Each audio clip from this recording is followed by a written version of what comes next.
സകല ലോകത്തിന്റെയും രാജാവും എന്റെ കർത്താവുമായ നമ്മുടെ ദൈവം വാഴ്ത്തപ്പെട്ടത്. അധന്യവും നിസ്തുല്യമായ നാമത്തിൽ എല്ലാ പ്രിയപ്പെട്ടവർക്കും എൻ്റെ വന്ദനത്തെ അറിയിക്കുകയും ഈ ദൈവജന പഠനത്തിലേക്ക് കർത്താവിന്റെ നാമത്തിൽ ഹാർദമായി സ്വാഗതം ആശംസിക്കുകയും ചെയ്യുന്നു. വിവിധ രാജ്യങ്ങളിൽ ഇരുന്നു കൊണ്ട് വളരെ ആവലോടെ താല്പര്യത്തോടെ ദൈവവചന പഠനത്തിനായി ജോയിൻ ചെയ്തിരിക്കുന്ന എല്ലാ ബഹുമാനമുള്ള ദൈവമക്കളെയും കർത്താവ് സമൃദ്ധമായി അനുഗ്രഹിക്കട്ടെ എന്ന് ഞാൻ ആത്മാർത്ഥമായി ദൈവത്തോട് പ്രാർത്ഥിക്കുന്നു. ഈ ക്ലാസ്സിന് വേണ്ടി നിങ്ങൾ കാണിക്കുന്ന നല്ല എഫേർട്സ് ദൈവം അത് ആദരിക്കട്ടെ. നിങ്ങൾക്കതിന് ദൈവം പ്രതിഫലം നൽകുമാറാകട്ടെ എന്ന് ഞാൻ ആത്മാർത്ഥമായി ദൈവത്തോട് പ്രാർത്ഥിക്കുന്നു. മഴയുടെ പ്രതികൂലമായ സാഹചര്യങ്ങളൊക്കെ ഉണ്ടെങ്കിലും കേരളത്തിൽ ഒട്ടുമിക്കയിടങ്ങളിലും അതിശക്തമായ മഴ പെയ്തുകൊണ്ടിരിക്കുന്നു. അത് നിമിത്തം ചിലർക്കെങ്കിലും ജോയിൻ ചെയ്യാൻ ബുദ്ധിമുട്ടുണ്ടായിട്ടുണ്ടോ എന്ന് എനിക്ക് സംശയമുണ്ട്. പക്ഷെ എനിക്ക് തോന്നുന്നു ഓൾമോസ്റ്റ് എല്ലാവരും വന്നിട്ടുണ്ടാകും എന്ന് കണക്കാക്കുന്നു. വരുവാനുള്ള കർത്താവ് കൂട്ടി വരുത്തട്ടെ. പ്രാർത്ഥനയോടെ നമുക്ക് ദൈവ വചന പഠനത്തിനായി നമ്മെ തന്നെ വിധേയപ്പെടുത്താം. നമ്മളെ ഉൽപ്പത്തി പുസ്തകം 18-ാം അധ്യായത്തിലാണ് ജേണി ഓഫ് ഫെയ്ത്ത് എന്ന സബ്ജക്റ്റുമായി അബ്രഹാമിനോടൊപ്പം യാത്ര ചെയ്തു വന്ന് നിൽക്കുന്നത്. ജേണി ഓഫ് ഫെയ്ത്ത് എന്ന് പറഞ്ഞാൽ അബ്രഹാം, ഇസ്ഹാക്ക്, യാക്കോബ് ഇവരോടൊപ്പമുള്ള ഒരു യാത്ര, അത്രയേ ഉള്ളൂ. അല്ല മറ്റ് ഉൽപ്പത്തി പുസ്തകം നമ്മൾ പഠിക്കുകയല്ല എന്ന് ഞാൻ പല പ്രാവശ്യം പറഞ്ഞു. ചില സംശയങ്ങളൊക്കെ ചോദിക്കുമ്പോൾ ആ നിലയിലൊക്കെ വരുന്നത് കൊണ്ടാണ്. ഓക്കെ, നോ പ്രോബ്ലം, നമുക്ക് മുമ്പോട്ട് നീങ്ങാം. കഴിഞ്ഞ ക്ലാസ്സിൽ ഞാൻ പറഞ്ഞ് അവസാനിപ്പിച്ചത് സോദോമിലെ ആളുകളുടെ നിലവാരം അല്ലെങ്കിൽ സോദോമിന്റെ പാപം എന്തായിരുന്നു എന്ന് വചനത്തിലൂടെ ചൂണ്ടിക്കാണിച്ചുകൊണ്ട് ഞാൻ ആ ഭാഗം വിശദീകരിക്കാൻ പോവുകയാണ്. വളരെ പ്രാർത്ഥനയോടെ ദൈവത്തിലായിരിക്കാം. അപ്പൊ നമ്മൾ അറിയേണ്ട മറ്റൊരു കാര്യം, ഈ 18-ാം അധ്യായത്തിൽ അബ്രഹാമിനെ സന്ദർശിക്കുന്ന ദൂതന്മാർ അബ്രഹാമിനെ വിട്ട് പോകുമ്പോൾ നേരെ സോദോമിലേക്ക് അവർ പോകുന്നതായി നാം ഈ 18-ാം അധ്യായം വായിക്കുമ്പോൾ വളരെ കൃത്യമായ കാര്യം നമുക്ക് ബോധ്യമാകുന്നു. അവര് സോദോമിലേക്ക് പോകുന്നു. 22-ാം വാക്യം വായിക്കുമ്പോൾ വളരെ സന്തോഷം നൽകുന്ന ഒരു രംഗമുണ്ട്. അതെന്നറിയാമോ? അങ്ങനെ ആ പുരുഷന്മാർ അവിടെ നിന്ന് തിരിഞ്ഞ് സോദോമിലേക്ക് പോയി. ഓക്കെ, ലെറ്റ് ദം ഗോ, അവർ പോകട്ടെ. അബ്രഹാമോ യഹോവയുടെ സന്നിധിയിൽ തന്നെ നിന്നു. എനിക്ക് ആ വാക്യം ഭയങ്കര സന്തോഷം തോന്നി. ദൂതന്മാർ സോദോമിലേക്ക് പോയി, അബ്രഹാമോ യഹോവയുടെ സന്നിധിയിൽ തന്നെ നിന്നു. വളരെ നമ്മെ ചൊടിപ്പിക്കുന്ന ഒരു വാക്യമാണത്. അങ്ങനെയുള്ളവനെ കൊണ്ട് വല്ലതും നടക്കുള്ളൂ. അതാ സ്തോത്രം. അബ്രഹാം യഹോവയുടെ സന്നിധിയിൽ തന്നെ നിൽക്കുന്നതായി നമുക്ക് കാണാം. ഞാൻ ഈ സോദോമിലെ ആ രംഗത്തിലേക്ക് തന്നെ വരികയാണ്. നമ്മൾ കഴിഞ്ഞ ആഴ്ചയിൽ നിർത്തിയ വാക്യത്തിലേക്ക് തന്നെ വരികയാണ്. ആ സോദോമിന്റെ പാപം എന്താണെന്ന് ഇന്ന് നമുക്ക് വിശദമായി ചിന്തിക്കാം എന്ന പ്രതീക്ഷയോടെയാണ് ഞാൻ പ്രവേശിക്കുന്നത്. നിങ്ങളും പ്രാർത്ഥനയോടെ ദൈവത്തിലായിരുന്നാൽ മതി. അപ്പോൾ നമ്മളുടെ മനസ്സിലാക്കുന്ന ഒരു കാര്യം, 22-ാം വാക്യത്തിൽ നമ്മൾ അങ്ങനെ കണ്ടു. സംഭവം അതിന്റെ തൊട്ടുമേലുള്ള വാക്യത്തൊക്കെ നമ്മൾ 20-ാം വാക്യത്തിലൊക്കെ എന്തുകൊണ്ടാണ് അങ്ങോട്ട് പോയതെന്നോ അവരുടെ സ്ഥിതികളൊക്കെ അവരവിടെ വിശദീകരിക്കുന്നുണ്ട്. അവരുടെ പാപം അതികഠിനമായി, അവരുടെ നിലവിളി വലുതാണ് എന്നൊക്കെ ആ വാക്യത്തിൽ കാണുന്നുണ്ട്. ഈ സോദോമിലേക്ക് പോകുന്നു, അവിടെ നാശമാണെന്ന് കണ്ടപ്പോൾ അബ്രഹാമിന്റെ നിലപാട് എന്തായിരുന്നു എന്നുള്ളതാണ് എന്നെ ഏറ്റവും അധികം സന്തോഷിപ്പിച്ചത്. അത് അല്പം ഗൗരവമായി ചിന്തിക്കേണ്ട കാര്യമാണ്. അത് പറഞ്ഞിട്ട് ഞാൻ സോദോമിലേക്ക് വരാം. അപ്പോഴേക്ക് ആ വിഷയം കുറെ കൂടെ വ്യക്തമാകും എന്ന് കണക്കാക്കും. ഈ ദൂതന്മാർ സോദോമിലേക്ക് പോകാൻ തയ്യാറായി. സോദോമിൽ നാശം വരാൻ പോകുകയാണെന്ന് അബ്രഹാമിന് ബോധ്യമായപ്പോൾ നമ്മൾ മനസ്സിലാക്കേണ്ട അടുത്ത കാര്യം, അബ്രഹാം ഉടനെ ദൈവത്തിന്റെ ന്യായവിധി വരുന്നു എന്നുള്ള വിവരം എവിടെ? സോദോമിൽ, കനാനിലല്ല. അബ്രഹാം പാർക്ക ദേശത്തല്ല, സോതോമിൽ ന്യായവിധി വരാൻ പോവുകയാണ്. പക്ഷെ നമ്മളിവിടെ മനസ്സിലാക്കേണ്ട ഒരു കാര്യം, ഈ കാര്യം അറിയുന്ന ആ കോണ്ടെസ്റ്റ് നിങ്ങളൊന്ന് ശ്രദ്ധിക്കണേ. ഇത് പറയുന്ന തൊട്ട് മുമ്പ് അബ്രഹാമിന് ദൈവം നൽകിയൊരു വലിയ വാഗ്ദത്വമുണ്ട്. അടുത്ത വർഷം നിനക്കൊരു കുഞ്ഞുണ്ടാകും. നിങ്ങൾ വായിച്ചു നോക്കണേ. അതുവരെ ഒരിടത്തും ടൈം ദൈവം മെൻഷൻ ചെയ്യുന്നില്ല. ഞാൻ നിന്നെ അനുഗ്രഹിക്കാം, വിടുവിക്കാം എന്നൊക്കെ പറയുന്നില്ല. അത് എപ്പോഴാണെന്ന് പറയുന്നില്ല.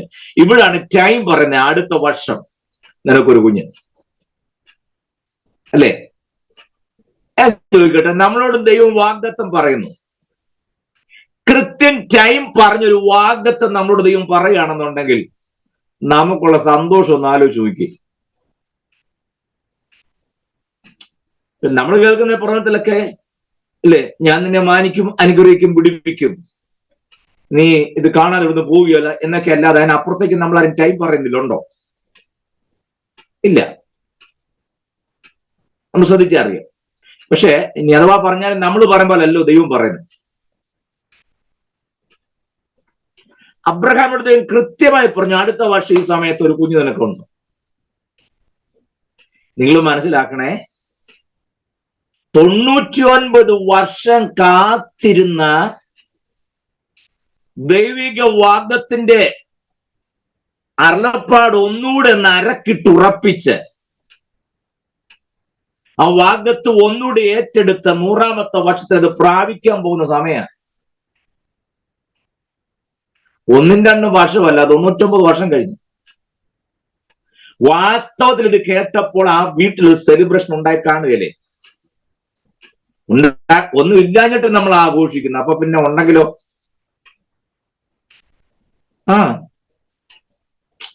ദൈവമക്കളുടെ ആഘോഷത്തിൽ വല്ല കുറവുണ്ടോ?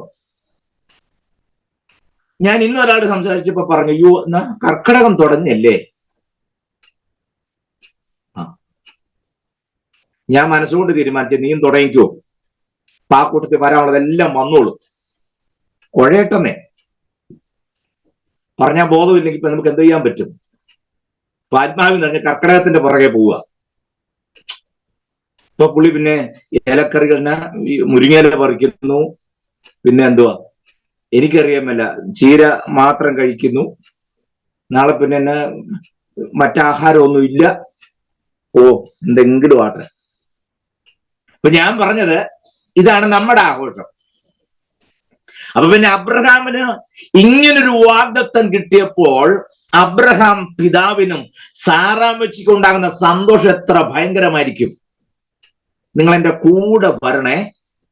ദീർഘനാളുകളായി കാത്തിരുന്ന ദൈവിക വാഗ്ദത്തം നിവർത്തി നടക്കാൻ പോകുമ്പോൾ മതിമറന്ന് എല്ലാം മറന്ന് സന്തോഷിക്കുകയും ദൈവത്തെ മഹത്വപ്പെടുത്താനും അടുത്ത ഞായറാഴ്ച ഒരു വെടിക്കെട്ട് സാക്ഷിയൊക്കെ പറയാൻ തയ്യാറാകേണ്ട അബ്രഹാം 99 വർഷം കാത്തിരുന്നിട്ട് കിട്ടാൻ പോകുന്ന വാഗ്ദത്ത നിവർത്തിയേക്കാൾ നശിച്ചു പോകുന്ന സഹോദര കുടുംബമായിരുന്നു അബ്രഹാമിന്റെ വിഷയം. Praise the Lord. നിങ്ങൾ എന്റെ കൂടെ വാ. സ്തോത്രം. മനസ്സിലാകുന്നോ? വാസ്തവത്തിൽ അന്ന് സാറാമ്മച്ചിയുടെയൊക്കെ സന്തോഷം എത്ര ഭയങ്കരമായിരിക്കും അല്ലേ? കാരണം വാക്ക് പറഞ്ഞ, ഉറപ്പ് പറഞ്ഞ, തമ്പുരാന്റെ വാക്കിന്റെ നിവർത്തി കാണാൻ കൊതിച്ചിരിക്കുന്ന ആ കുടുംബത്തെ അവർ സന്തോഷിക്കേണ്ടതിന് പകരം ആ സെലിബ്രേഷനേക്കാൾ ഉപരിയായി അബ്രഹാമിനെ സ്വാധീനിച്ചതും അബ്രഹാമിന്റെ ശ്രദ്ധ പതിഞ്ഞതും വരാൻ പോകുന്ന തലമുറയെ കുറിച്ച് സന്തോഷിക്കുന്നതിനേക്കാൾ ഉപരിയായി ന്യായവിധിക്ക് വിധേയമായി നിൽക്കുന്ന സഹോദര കുടുംബത്തെ വല്ല വിധേനയും ആ തീന്ന് വലിച്ചെടുക്കണമെന്നുള്ളതായിരുന്നു അബ്രഹാമിന്റെ വിഷയം. ഇവിടാണ് നമ്മൾ ഈ കുഴഞ്ഞു നിൽക്കുന്ന മുഴുവൻ. നമ്മൾ പറഞ്ഞ 24 മുമ്പാട്ട് നിറവേറ്റാന്ന് പറഞ്ഞ 100 കണക്കിന് വാഗ്ദത്തം ഒന്നും പറഞ്ഞ അയ്യോ ആയിക്കോട്ടെ, അത് പറഞ്ഞ ദൈവമാണെങ്കിൽ നിവർത്തിക്കും. നിന്റെ ഉത്തരവാദിത്വം അതല്ല. ഏയ്, ക്യാൻ യു ഫോളോ മീ? സ്തോത്രം. 24 തീരുന്നതിന് മുൻപ് ഇന്നത് ചെയ്യാമെന്ന് ദൈവം പറഞ്ഞിട്ടുണ്ടെങ്കിൽ പറഞ്ഞ ദൈവമാണെങ്കിൽ it will happen, no doubt at all, അത് നടക്കും. പക്ഷെ നിന്റെ ഡ്യൂട്ടി അതല്ല. മനസ്സിലായോ? തീക്കിരയാകാൻ പോകുന്ന ഒരു കൂട്ടം ജനമുണ്ട്. തനിക്ക് ലഭിക്കാൻ പോകുന്ന വാഗ്ദത്ത സന്തതിയേക്കാൾ ദൈവകോപം ഇറങ്ങുന്ന പട്ടണമായിരുന്നു അബ്രഹാമിന്റെ വിഷയം. അല്ലാതെ അബ്രഹാം ഈ ദൂതന്മാർ അങ്ങോട്ട് പോയ ഉടനെ റൂമിലോട്ട് കയറി ജംഗ്ഷനിൽ ചെന്ന ഫാൻസി ഷോപ്പിൽ നിന്ന് ഒരു കെട്ട് പേപ്പർ മേടിച്ച് അല്ലേ അകത്തോട്ട് അടുത്ത പുസ്തകത്തിന്റെ രചന ആരംഭിച്ചു. നാളുകൾക്ക് മുമ്പ് ഞാൻ മമ്രയുടെ തോപ്പിലിരിക്കുന്നതായ അവസരങ്ങളിൽ ദൈവത്തിന്റെ അരുളപ്പാടുണ്ടാകുവാൻ തക്കൊണ്ടമായി ഇടയായി തീർന്നു എന്നും പറഞ്ഞ പുള്ളി എഴുതി തുടങ്ങിയില്ല. അതങ്ങോട്ട് എഴുതി തുടങ്ങി. പിന്നെ അതിൻ്റെ ഒരു ആർട്ടിക്കിളാക്കി. പിന്നെ ദൂതന്മാർ വരുമ്പോൾ മുട്ടുകുത്തി വീഴുന്ന ഒരു ഫോട്ടോ, അത് കഴിഞ്ഞ് അവർക്ക് കാലിന് വെള്ളം ഒഴിച്ചു കൊടുക്കുന്ന ഫോട്ടോ, മൂന്നടങ്ങി മാവ് സാറയ്ക്ക് കൊടുക്കുന്ന ഫോട്ടോ, പിന്നെ അവരൊക്കെ ശുശ്രൂഷയോട് നിൽക്കുന്ന ഫോട്ടോ, ഇതെല്ലാം കൂടെ പോസ്റ്റ് ചെയ്തേച്ച് പല്ലും കാണിച്ചോണ്ട് നിൽക്കുന്ന ഫോട്ടോ ഒന്നും ചെയ്യാനല്ലായിരുന്നു അബ്രഹാമിന് നേരം. വാഗ്ദത്തം കിട്ടിയിട്ടുണ്ടെന്നും പറഞ്ഞ് അബ്രഹാമിന് വിഷയമെന്നറിയാമോ? ഒരു തലമുറ തീക്കിരയാകാൻ പോകുന്നു. വല്ലവിധനെയും അവരെ പൊക്കിയെടുക്കാൻ എന്താ മാർഗം? അയ്യോ, നിങ്ങൾ മനസ്സിരുത്തി 18-ാം അധ്യായം വായിക്കണം. അപ്പോഴെന്റെ ഗൗരവം പിടികിട്ടു. അബ്രഹാം ദൈവത്തോട് സംസാരിക്കുക, യഹോവയാം ദൈവമേ, നീ സോദോമിൽ തീയിറക്കാൻ പോവല്ലേ? അതെ, ഞാൻ ഒരു കാര്യം ഒന്ന് ചോദിച്ചോട്ടെ. നമ്മളാണെ പറയും മുമ്പ് എന്റെ വീട്ടിൽ തിന്നേച്ച് പോയതല്ലേ, ഞാൻ പറഞ്ഞ കേൾക്കണം. പിന്നല്ലാതെ 3 പേരും വന്ന അവരുടെ കാര്യം കഴുകി തിന്നാനും കൊടുത്ത് ശുശ്രൂഷിച്ച് കൊണ്ട് പോയി. ഞാനൊരു കാര്യം പറഞ്ഞ് കേൾക്കാൻ എന്നാ കുഴപ്പം? ഈ ആറ്റിറ്റ്യൂഡൊന്നും അല്ലായിരുന്നു. വാക്യം പറയുകയാണെ, ഈ പുഴുവും ചാരവുമായ ഞാൻ യഹോവയോട് സംസാരിപ്പാൻ തുനിഞ്ഞല്ലോ. എന്റെ ദൈവം, അതൊക്കെ എന്തോ മനോഭാവമാ. എന്നിട്ട് അബ്രഹാം പറയാ, ദൈവമേ, അവിടെ ഒരു 50 പേരുണ്ടെങ്കിൽ നീ നശിപ്പിക്കാതിരിക്കുവോ? എത്ര പേര്? 50 പേരുണ്ടെങ്കിൽ. ഇത് കാര്യം വെച്ചാല് അബ്രഹാം ഈ ദേശത്ത് സാക്ഷ്യം പ്രാപിച്ചതുപോലെ ലോത്തും അവിടെ ചെന്ന് ഇത്ര നാൾ കൊണ്ട് കുറഞ്ഞത് 50 പേരിൽ നേടിക്കാണുന്നുള്ള അബ്രഹാമിന്റെ ചിന്ത. അതാ പുള്ളി പറഞ്ഞ് മിനിമം ഒരു 50 പിടിച്ചത്. പിന്നെ ആലോചിച്ചത് എടാ കക്ഷി ലോത്താണല്ലോ, ഒന്നും നടന്നു കാണുകയില്ല. അതുകൊണ്ട് പിന്നെയും കുറച്ചു. 50 45 45 40 35 30. അത്രയും ക്ലിയർ ആയിട്ട് കൊടുത്തിട്ടില്ലെങ്കിൽ ഞാൻ മനസ്സിലാക്കാൻ അങ്ങ് പറയാ. ലാസ്റ്റ് ചോദിച്ചൊരു 10 പേരുണ്ടെങ്കിൽ നശിപ്പിക്കാതിരിക്കുവോ? ഉദയം തമ്പുരാൻ പറഞ്ഞു സമ്മതിച്ചിരിക്കുന്നു. ഞാൻ വീണ്ടും യഹോവയോട് സംസാരിപ്പാൻ തുനിഞ്ഞല്ലോ എന്നൊക്കെ പറഞ്ഞോണ്ടാ. അല്ലാതെ കർത്താവെ, നീ ഈ വിഷയത്തിൽ ഇടപെട്ടേ മതിയാവും. എന്റെ സഹോദരനാണ് അവിടെ നിൽക്കുക, സഹോദര പുത്രനാണുള്ള, അവരെ തൊടാൻ ഞാൻ സമ്മതിക്കത്തില്ല. നിന്റെ കരം പിൻവലിച്ചേ മതിയാകൂ, റൈറ്റ് നൗ എന്നൊന്നും പറഞ്ഞ് അവിടെ കിടന്നുകൊണ്ട് അബ്രഹാം കിടന്നുകൊണ്ട് കാലിട്ടടിക്കുകയും ചെയ്തില്ല. ചോദിക്കുക, അയ്യോ, ഞാൻ സംസാരിപ്പാൻ തുനിഞ്ഞല്ലോ, ഈ പുഴുവായ ഞാൻ, ചാരമായ ഞാൻ. അങ്ങനെ തന്നെയാ പറയുന്നേ. സ്തോത്രം. എന്നോട് ചോദിക്കുക, ഇതാണ് മധ്യസ്ഥ പ്രാർത്ഥന. മധ്യസ്ഥ പ്രാർത്ഥനയ്ക്ക് ഒരു പെയിൻ ഉണ്ട്, അറിയാമോ? നമുക്കുണ്ട് മധ്യസ്ഥ പ്രാർത്ഥന സഹായത്തിനിടയ്ക്ക്, അല്ലേ? പാസ്റ്റർ പറയും മധ്യസ്ഥ പ്രാർത്ഥനയ്ക്ക് ആ തലകളെ വണക്കാം. എല്ലാം തലകളെ വണക്കി. ആ വണക്കുന്നേ ഉള്ളു ഓർമ്മ, പിന്നെ ഒരു ഓർമ്മയില്ല. അപ്പൊ പാസ്റ്റർ പറയാണ്, നമ്മുടെ ഉദിമുട്ടിലെ പ്രിയ ജോണിച്ചാനും കുടുംബവും പനിയാലും കഫക്കെട്ടിനാലും ഭാരപ്പെടുന്നു. അവിടുത്തെ ഇളയ മോൻ ഈ ദിവസങ്ങളിൽ നെഞ്ചൊരു വേദനയാലും ശാരീരികമായ ക്ലേശം വെച്ച് ഹോസ്പിറ്റലിൽ അഡ്മിറ്റ് ആയിരുന്നു. പൂർണ്ണമായി വിടുതലിനായി നമുക്ക് പ്രാർത്ഥിക്കാം, സ്തോത്രം ചെയ്യാം. എല്ലാവരും സ്തോത്രം ചെയ്തു. 1-2 വിഷയം കൂടെ പറഞ്ഞ ശേഷം പറഞ്ഞു, ഈ വിഷയം ഓർത്തുന്ന പ്രിയ ബേവിച്ചാൻ പ്രാർത്ഥിക്കും. ബേവിച്ചാൻ ഉറപ്പ് അന്നേരാ കേട്ടത്, ഞെട്ടി എഴുന്നേറ്റു. ബേവിച്ചാന്ന് മാത്രമേ കേട്ടുള്ളൂ, ബാക്കിയൊന്നും കേട്ടില്ല. കർത്താവിന്റെ ദാസം പറഞ്ഞ വിഷയങ്ങളെ ഞാൻ ഏൽപ്പിക്കുന്നത്. കാരണം ഈ വിഷയം എന്താണെന്ന് പുള്ളി കേട്ടില്ല. കേട്ടാലല്ലേ ഓരോ വിഷയം പറയാൻ നോക്കൂ. ഉറക്കത്തിലായത് കാരണം ആ മയക്കത്തിനകത്തുണ്ട്, വിഷയമൊന്നും കേട്ടില്ല. പുള്ളി ചാടി എഴുന്നേറ്റ് പറഞ്ഞ കർത്താവിന്റെ ദാസൻ പറഞ്ഞ വിഷയങ്ങളെല്ലാം അങ്ങയുടെ കരങ്ങളിൽ ഏൽപ്പിക്കുന്നു, കർത്താവിന്റെ കരം ചലിക്കണമേ. പുള്ളി മയങ്ങിക്കിടക്കുകയായിരുന്നു. ആ പുള്ളി ആ ചലിപ്പിക്കാൻ തുടങ്ങുന്നത്. ഇതൊക്കെയാണോ മധ്യസ്ഥ പ്രാർത്ഥന? ആണോ? ആണ്ട് അബ്രഹാം നോക്ക്, ആ മധ്യസ്ഥതയ്ക്ക് വേണ്ടി ദൈവഭാഗം നിൽക്കാൻ പോലുള്ള പ്രാഗൽഭ്യം എനിക്കില്ലെന്നാ പറയുന്നത്. ഞാൻ അത്ഭുതപ്പെട്ട രംഗം പറയാൻ തൊട്ടു മുമ്പ് പറയാം. ഞാൻ ചെയ്യുവാനിരിക്കുന്ന എന്റെ ദാസനെ അബ്രഹാമിനോട് മറച്ചു വെക്കുമോ? അബ്രഹാം ദൈവം തമ്മിൽ ആ ഇന്റിമസി നോക്കിക്കേ, മനസ്സിലായോ? അത്ര ഇന്റിമസി ഉള്ള അബ്രഹാം പറയാണ്, ഞാൻ അങ്ങനെ പറയാൻ തുനിഞ്ഞല്ലോ, ഈ പുഴുവായ ചാരമായ ഞാൻ വീണ്ടും സംസാരിക്കാൻ തുനിഞ്ഞല്ലോ. അതാ മനോഭാവം, പ്രാർത്ഥനയുടെ മനോഭാവം അതായിരിക്കണം. എന്ന് പറഞ്ഞാൽ ആ മധ്യസ്ഥയ്ക്ക് വേണ്ടി പോലും മുമ്പിൽ നിൽക്കാനുള്ള പ്രാഗൽഭ്യം ഇല്ലെന്ന് അബ്രഹാം പറയാ. നമ്മളൊക്കെ പ്രാർത്ഥിക്കുന്നത് കേട്ടാൽ തമ്പുരാൻ അങ്ങ് സ്വർഗത്തിൽ വല്ലഭീടൻ അങ്ങ് ഇരിക്കുന്നെന്നുള്ളതേ ഉള്ളൂ. എന്റെ ഒരു അധ്യാപകൻ എപ്പോഴും പറയാറുണ്ട്, he is not hearing our prayer, rather he was bearing our prayer. നമ്മളെ പ്രാർത്ഥന ഹിയറിംഗ് അല്ല, ബിയറിംഗ് ആണ്. സ്തോത്രം. കർത്താവ് കേൾക്കുകയല്ല, അങ്ങ് സഹിക്കുക. പിന്നെ എങ്ങനെയും ആമൻ പറഞ്ഞിട്ട് പോയാൽ മതി, സ്വർഗത്തിൽ അങ്ങ് ഇരിക്കുക. അങ്ങനല്ല. ഞാൻ മനസ്സിലാകുന്നുണ്ടോ? പ്രാർത്ഥനയ്ക്കകത്തൊരു പെയിൻ ഉണ്ട്, പെയിൻ. അങ്ങനെ വേണം പ്രാർത്ഥിക്കാൻ. ഇവിടെ എനിക്ക് അത്ഭുതം തോന്നുന്ന രംഗം ഞാൻ ഈ പറഞ്ഞത്. ഈ വാഗ്ദത്തം കേട്ട് സന്തോഷിച്ചിരിക്കേണ്ട അബ്രഹാം തനിക്ക് നമ്മളാണെങ്കിൽ അന്നേരം തന്നെ കൊച്ചിന്റെ പേരിടാനിട്ട് നമ്മൾ എന്താ ചെയ്യണ്ടേ? നമുക്ക് കുഞ്ഞിനെ പ്രതിഷ്ഠിക്കുമ്പോൾ ആ സംഭവം എങ്ങനെ ചെയ്യണം, എങ്ങനെയായിരിക്കണം അതിന്റെ പരിപാടി കാര്യങ്ങളൊക്കെ, എന്തെല്ലാം കാര്യങ്ങൾ പ്ലാൻ ചെയ്യേണ്ടതല്ലേ? അങ്ങനെ ചെയ്യണം. നമ്മൾ മനുഷ്യന് അതൊക്കെ ചെയ്തിരിക്കണം. വേണ്ട, നെഗറ്റീവായിട്ടൊന്നും അല്ല ഞാൻ പറഞ്ഞു, പോസിറ്റീവായിരിക്കുമ്പോൾ തന്നെ ഇതൊന്നും നശിച്ചു പോകുന്ന ആൾക്കാരെ ഓർത്തപ്പോൾ അബ്രഹാം ഇതൊന്നും ബാധിച്ചില്ല. കിട്ടാൻ പോകുന്ന കൊച്ചിന്റെ കാര്യമോ ആ കൊച്ചിന് എന്ത് പേരിടണമെന്നോ ഇതൊന്നും അബ്രഹാമിന് വിഷയമല്ല.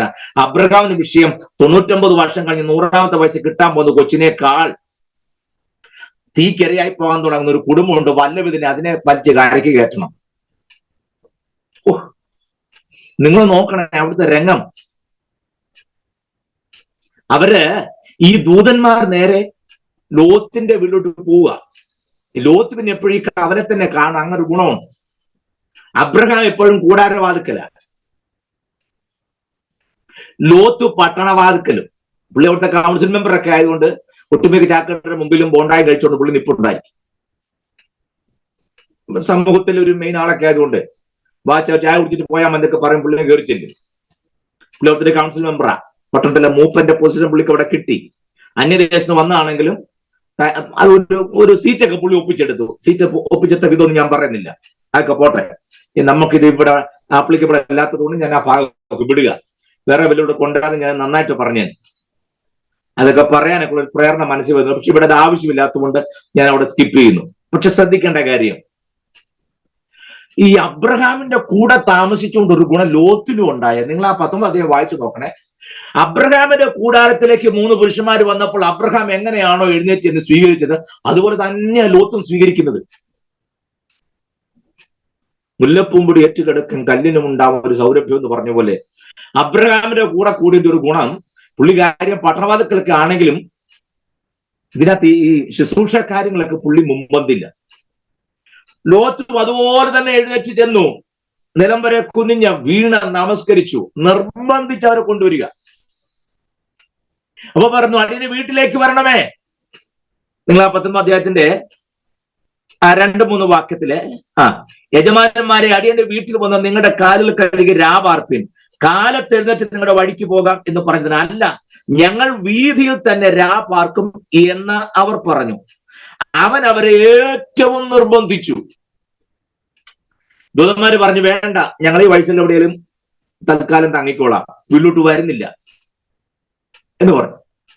അപ്പൊ അവൻ അവരെ ഏറ്റവും നിർബന്ധിച്ചു. ആര്? ലോത്ത്. ദൂതന്മാരെ വീട്ടിൽ വന്നേ പറ്റൂ. നിങ്ങൾ ഇവിടെ എന്നെ ശ്രദ്ധിക്കണേ.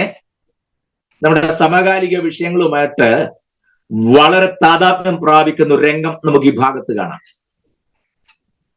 എന്ന് പറഞ്ഞാൽ പകലൊക്കെ ഈ വഴി സൈഡ് റോഡ് സൈഡ് കണ്ടു കഴിഞ്ഞാൽ വീട്ടിൽ പോകണ്ട, വഴി താമസിക്കാൻ തോന്നും. വഴി റോഡ് സൈഡിൽ കിടന്ന് ഉറങ്ങാൻ മാത്രം ഗംഭീരമാണ് സ്വതം പകല്.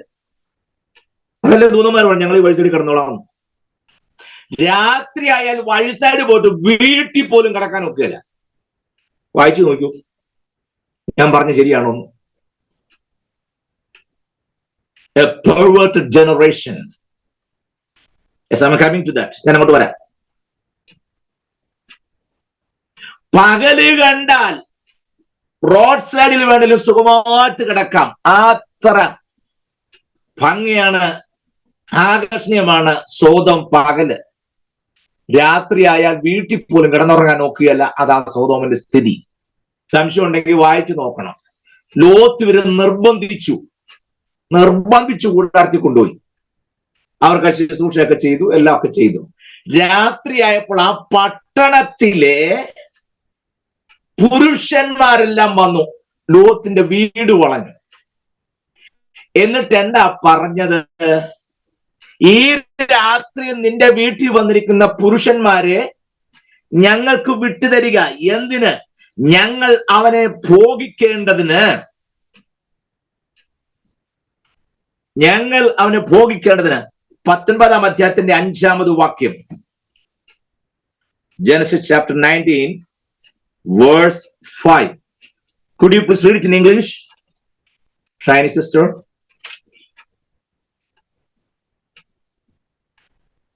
Okay. And they called to Lot, "Where are the men who came to you tonight? Bring them out to us, that we may know them." Lot went out to the men at the entrance. Yes, shut the door. That's enough. Let me read it. ഞാൻ ഒന്ന് വായിക്കുന്നത് ശ്രദ്ധിക്കണേ. അതിനകത്തൊരു പദം പറഞ്ഞിട്ടുണ്ട്, അതിന് വേണ്ടിയിട്ട് വേറെ ഒന്നുമല്ല. 5-ാമത്തെ വാക്ക് ശ്രദ്ധിച്ചാലറിയാം. And they called to Lot and said to him, "Where are the men who came to you tonight?" അടുത്ത വാക്ക് ശ്രദ്ധിക്കണേ. Bring them out to us, that we may know them carnally. That we may know them carnally. ജഡികമായി, ജഡത്തിൽ ഞങ്ങൾ അവരൊന്ന് മനസ്സിലാക്കട്ടെ, ഒന്ന് അറിയട്ടെന്ന്. അതിൽ കൂടി ഞാൻ open ആക്കാൻ ആഗ്രഹിക്കുന്നില്ല. മനസ്സിലായി കാണുമല്ലോ. സ്തോത്രം. പകല് വേണേ റോഡിലും കിടന്നുറങ്ങാൻ ഒരു കുഴപ്പമില്ല. വന്ന ദൂതന്മാര് പോലും പറഞ്ഞു ഞങ്ങൾ ഈ റോഡ് സൈഡിൽ കിടന്നോളാവുന്നു. രാത്രി ആയാലോ വീട്ടിലും കിടക്കാൻ ഒക്കെയില്ല. പുരുഷന്മാര് വീട് മുഴുവൻ വളഞ്ഞിട്ട് പറയണം, ഇന്ന് രാത്രിയിൽ നിന്റെ വീട്ടിൽ വന്ന പുരുഷന്മാരെ ഇങ്ങോട്ട് വിട്ടു തന്നെ, ഞങ്ങൾ അവരെ പോകിക്കട്ടെ. That we may know them carnally. സ്തോത്രം. പക്ഷെ അവിടെ എന്ത് പറഞ്ഞാലും ദൈവം വെറുതെ ഒന്നുമല്ല നീതിമാൻ ലോത്തിനെ വിളിക്കാൻ കാരണം. ലോത്ത് ഒരു കാര്യം പറഞ്ഞു, പുരുഷൻ തൊടാത്ത കന്യകമാരായ 2 പെൺകുട്ടികൾ എനിക്കുണ്ട്. നിങ്ങൾ അവരെ എന്തു വേണമെങ്കിലും ചെയ്തോ, ഞാൻ വിട്ടു തന്നേക്കാം. പക്ഷെ എന്റെ വീട്ടിൽ വന്നിരിക്കുന്നവർ നിങ്ങൾ ഒന്നും ചെയ്യരുത്. എന്റെ ദൈവമേ,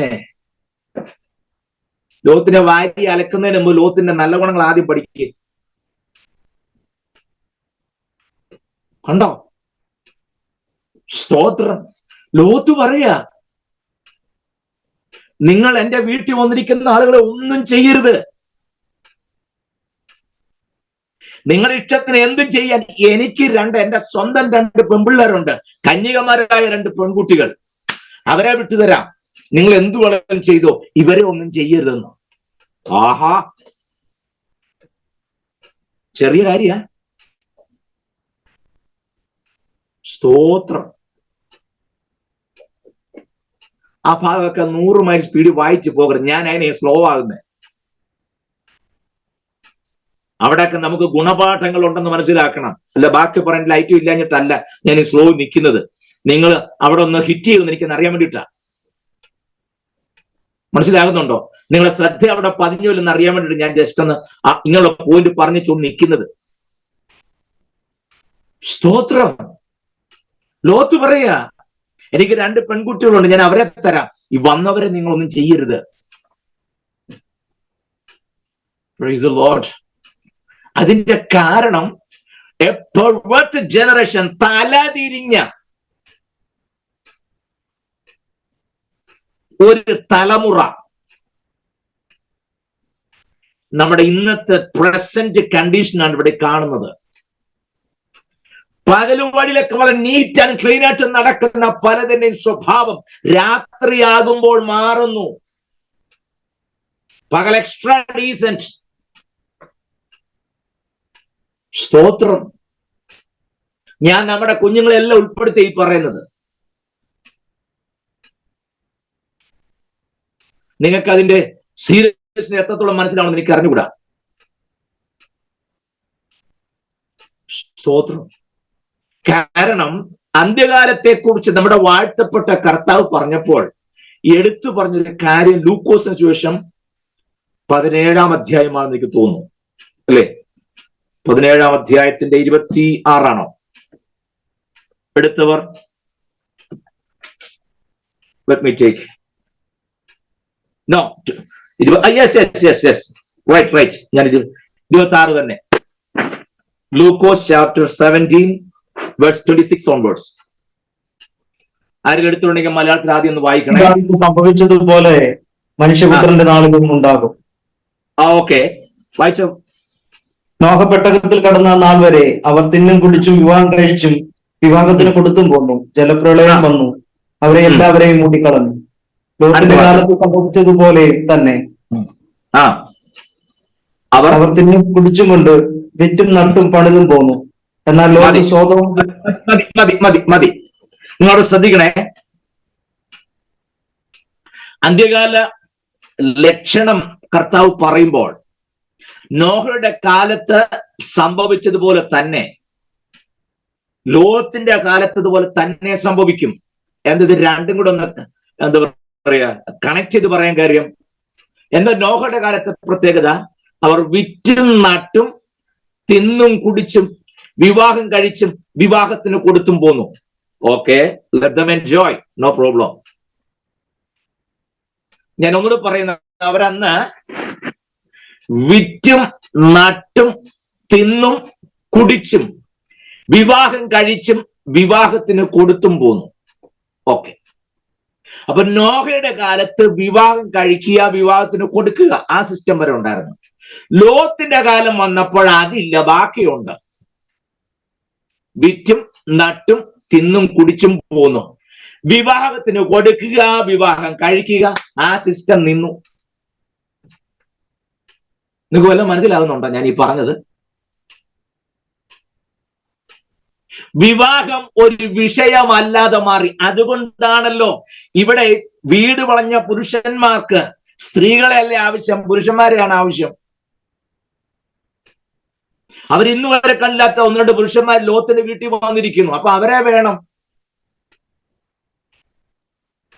do you get me what I M saying? ഞാൻ പറഞ്ഞത് മനസ്സിലാവുന്നുണ്ടോ? സ്തോത്രം. ആ തലമുറയുടെ വഷളത്വം പോക്ക് നിങ്ങളെന്ന് ആലോചിച്ച്. അതേ സ്ഥിതി തന്നെയാണ് ഇന്ന് സംഭവിക്കുന്നത്. നിങ്ങൾക്കറിയാമോ കാര്യം? ഇന്നിപ്പോൾ പല സർവേയിലും പല മാഗസിൻസിലും ഒക്കെ വരുന്നത് ആമ്പിള്ളേർക്കും പെമ്പിള്ളേർക്കും വിവാഹമേ വേണ്ട. ഫോർ വാട്ട് എന്നവർ ചോദിക്കുന്നത്. വിവാഹം കഴിച്ചില്ലെങ്കിൽ ജീവിക്കത്തില്ലേ? അഥവാ ഒരു പുരുഷനോട് ജീവിക്കുകയാണെങ്കിൽ വിവാഹം കഴിക്കണമെന്നല്ല. ഒരു സ്ത്രീയോടെ ജീവിക്കുകയാണെങ്കിൽ വിവാഹം കഴിക്കണമെന്നെന്താ?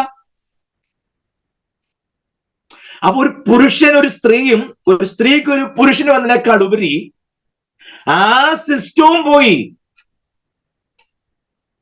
സോദോമിൽ ദൂതന്മാർ ഇറങ്ങി വന്നപ്പോൾ അവർ നേരിട്ട് അവർക്കുണ്ടായ എക്സ്പീരിയൻസ് ആണ് അവിടെ കൊടുത്തിരിക്കുന്നത്. കാര്യങ്ങൾ മനസ്സിലാകുന്നുണ്ടോ നിങ്ങൾക്ക്? സ്തോത്രം. നമ്മുടെ ഇടയിൽ ഉണ്ടോ എന്ന് ചോദിച്ചാൽ ഉണ്ടെന്ന് തന്നെ ഞാൻ പറയും. നമ്മൾ പറഞ്ഞൊക്കെ അമേരിക്കയിലല്ലേ? അമേരിക്കയിലെ കാര്യമല്ല, ഡൽഹിയിലും ബാംഗ്ലൂരിലും കാര്യം മാത്രമല്ല.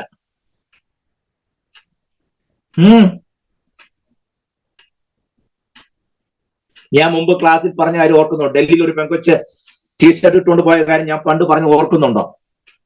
പണ്ട നല്ല മിടുക്കിയായ ഒരു പെങ്കൊച്ച്, അവൾ ഇങ്ങനെ ടീഷർട്ടിൽ എഴുതിയിരിക്കുകയാണ്, virginity is not a dignity, it is only the absence of the opportunity. അങ്ങനെയുണ്ട്. Virginity is not a dignity, it is only the absence of the opportunity. മനസ്സിലാക്കിയാൽ മതി. കാരണം അത്ര നല്ല കാര്യം അല്ലാത്തതുകൊണ്ട്, അല്ലാതെ ഇംഗ്ലീഷ് അറിയാൻ മേലാത്ത ഞാൻ കളിയാക്കിയതല്ല. അത്ര മോശം ഒരു ഉപയോഗം ആയതുകൊണ്ട് പിടി കിട്ടാത്തവർക്ക് അവരുടെ മനസ്സ് അത്രയോട് അഴുക്കാകാതിരിക്കട്ടെ. മനസ്സിലാവുന്നുണ്ടോ? വെർജിനിറ്റിയെ കന്യാകത്വം എന്ന് പറഞ്ഞ കണ്ട് വലിയ കേമത്വമൊന്നുമല്ല, അത് അവസരം കിട്ടാഞ്ഞിട്ടാണെന്ന് അവള് നെഞ്ചത്ത് എഴുതിക്കൊണ്ട് നടക്കുക. നിങ്ങൾ പറ. ഞാൻ ഏത് ക്ലാസ്സിലാണെങ്കിലും മെസ്സേജിലാണെങ്കിലും എപ്പോഴും ഞാൻ പറയും, നമ്മൾ ഫോക്കസ് ചെയ്യേണ്ട മുഴുവൻ നമ്മുടെ തലമുറകളെ കുറിച്ചാണ്. This very serious. നമ്മുടെ തലമുറകളെ കുറിച്ച് വളരെ ബേർഡൻ ഉള്ളവരായി. നമ്മൾ മറ്റുള്ളവരുടെ കാര്യം, അവരുടെ കാര്യം, ഇവരുടെ കാര്യം തിരക്കിക്കോ. നമ്മുടെ കുഞ്ഞുങ്ങൾ ട്രാക്കിലാണ് കൂടെ ശ്രദ്ധിച്ചിട്ട് വേണം. ഞാൻ എന്റെ കുഞ്ഞിനെ കൂടെ ചേർത്താ പറയുന്നത്. അവള് നല്ല പിള്ളയാണെന്നൊന്നും ഞാൻ പറയത്തില്ല, സ്തോത്രം, ഒരിക്കലും പറയില്ല. യെസ്, മാക്സിമം വചനപ്രകാരം ജീവിക്കാനുള്ള പറഞ്ഞു കൊടുക്കുകയും ട്രെയിൻ ചെയ്തിട്ടുണ്ട്, അത് വേറെ. പക്ഷെ അതുകൊണ്ടായില്ല എന്ന് വിശ്വസിക്കുന്ന ആളാണ് ഞാൻ. കാലം അതാണ് പ്രിയരെ, മനസ്സിലാവുന്നു? സ്തോത്രം.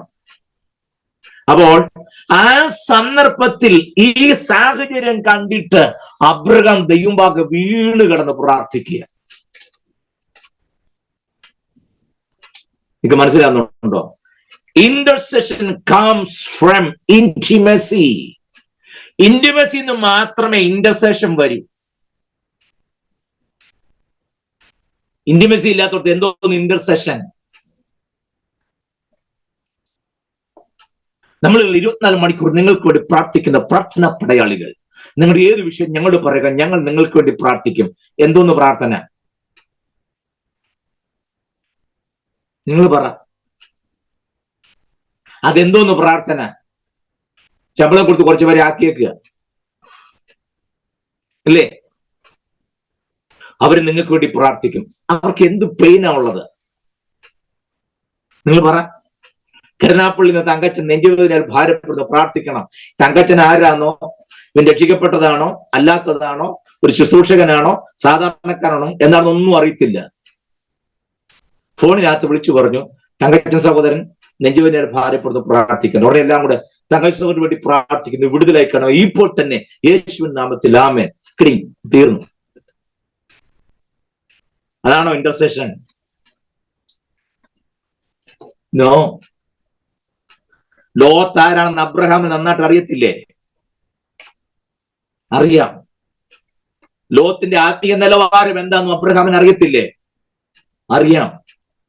അബ്രഹാമും ദൈവം തമ്മിൽ സാധാരണ ബന്ധമല്ല, ഉടമ്പടി ചെയ്ത് നിൽക്കുക. ആ ബന്ധത്തിന്റെ സീരിയസ് നിങ്ങൾ ആലോചിച്ച് നോക്കിയേ.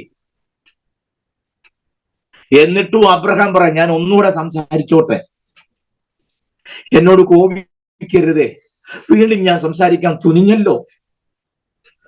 ഒറ്റ ലക്ഷ്യമുള്ളൂ. അവിടെ 50 പേരില്ലേലും 40 പേരില്ലേലും 30 പേരില്ലേലും 20 പേരില്ലേലും അറ്റ്ലീസ്റ്റ് കുറഞ്ഞ പക്ഷം ലോത്തിനെയും കുടുംബത്തെയും എങ്കിലും രക്ഷിക്കാൻ. പക്ഷെ ദൈവം ചെയ്തു, അത് വേറെ കാര്യം.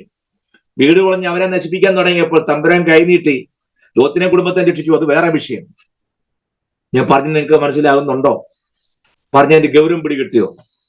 ഞാൻ അത് ബാക്കി പിന്നാലെ വിശദീകരിക്കാം. ഞാൻ കഴിഞ്ഞ ആഴ്ച ഒന്ന് ഓങ്ങി വെച്ചത്, അല്ലെങ്കിൽ നിങ്ങൾക്കൊന്നും പിടികിട്ടാതെ പോവുമല്ലോ. എന്താ സോദോമിന്റെ പാപം? റെഫറൻസ് ഞാൻ പറഞ്ഞത് ഓർക്കുന്നുണ്ടോ? ഈ പറഞ്ഞത് മാത്രമല്ല, വാസ്തവത്തിൽ സോദോമിന്റെ പാപം എന്താണ് തിരുവത്ത് ഞാൻ വാക്യമെടുത്ത് വായിച്ച് കേൾപ്പിച്ചിരുന്നു. റെഫറൻസ് അറിയാവുന്നവരെടുത്തൊന്ന് വായിച്ചേ. പുസ്തകം മാത്രം ഞാൻ പറയാം. എസെക്കിയേൽ പ്രവചനം. നോട്ട് നോക്കിച്ചാണോ വായിക്കുന്നത്? വായിക്കൂ, നോ പ്രോബ്ലം. 16-ാം അധ്യായം 49-ാമത് വാക്യം. Book of Ezekiel chapter 16 verse 49. Okay, read it. നിന്റെ സഹോദരിയായ സോദോമിന്റെ അകൃത്യമോ ഗർവവും തീൻപുളപ്പും നിർഭയ സ്വൈര്യവും അവൾക്ക് അവളുടെ പുത്രന്മാർക്കും ഉണ്ടായിരുന്നു. എളിയവനെയും ദരിദ്രനെയും അവൾ സഹായിച്ചതുമില്ല. കണ്ടോ? നിന്റെ സഹോദരിയായ സോദോമിന്റെ അകൃത്യമോ അല്ലെങ്കിൽ പാപമോ, ഞാനിവിടെ വാക്കിന്ന് എടുത്തോട്ടെ. നിന്റെ സഹോദരിയായ സോദോമിന്റെ അകൃത്യമോ, നമ്പർ 1 ഗർവവും, 2 തീൻ പുളപ്പും, 3 നിർഭയ സ്വൈരവും അവൾക്കും അവളുടെ പുത്രിമാർക്കും ഉണ്ടായിരുന്നു. അടുത്തത് എളിയവനെയും ദരിദ്രനെയും അവൾ സഹായിച്ചതുമില്ല. നമ്മളിനി ഉള്ള സമയം കൊണ്ട് അങ്ങോട്ടൊന്ന് പോകാം, ബാക്കി ഞാൻ പിന്നെ വന്നോളാം. ഒന്നാമത്തെ വിഷയം, സോദോമിന്റെ ഒന്നാമത്തെ പ്രശ്നം ഗർവം, നിഗളം അല്ലെങ്കിൽ അഹംഭാവം. അഹം എന്ന ഭാവം, അഹംഭാവം, അഹങ്കാരം. ഇതൊക്കെ തീയിറങ്ങാൻ പര്യാപ്തമാകുന്ന ഭാവമാണോ? ആണെന്നേ, ഞാനല്ല, പുസ്തകം പഠിപ്പിക്കുന്നു. ഗർവം, നിഗളം, അഹങ്കാരം ദൈവം എന്നേക്കും വെറുക്കുന്ന ഒരു സംഗതിയാണ്. സ്തോത്രം. ചില രീതി കണ്ടാൽ തന്നെ എന്റെ ദൈവമേ സ്തോത്രം. ഞാൻ ഒരിക്കൽ ഒരു ദേവദാസനാണെന്നൊക്കെ പിന്നെ മനസ്സിലായി, കണ്ട അതൊന്നും തോന്നത്തില്ല. ശലം പ്രായമുള്ള ഒരു മനുഷ്യനെ പരിചയപ്പെട്ടു.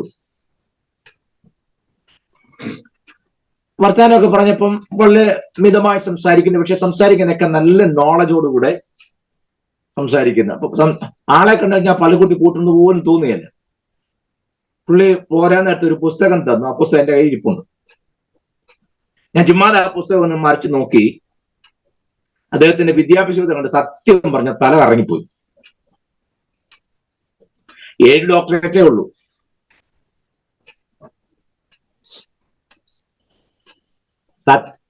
സത്യം പറഞ്ഞ കയ്യും പറിച്ച് പുസ്തകം പറിച്ച് കയ്യിൽ നിന്ന്. എടാ, ഈ മനുഷ്യനുമായിട്ടാണ് ഇത്ര നേരം സംസാരിച്ചത്. ഞാൻ വെറുതെ പറയല്ലേ, എന്തായാലും വീട്ടിൽ വരുമ്പോ അദ്ദേഹം തന്ന പുസ്തകം ഞാൻ നിങ്ങളെ കാണിക്കാം.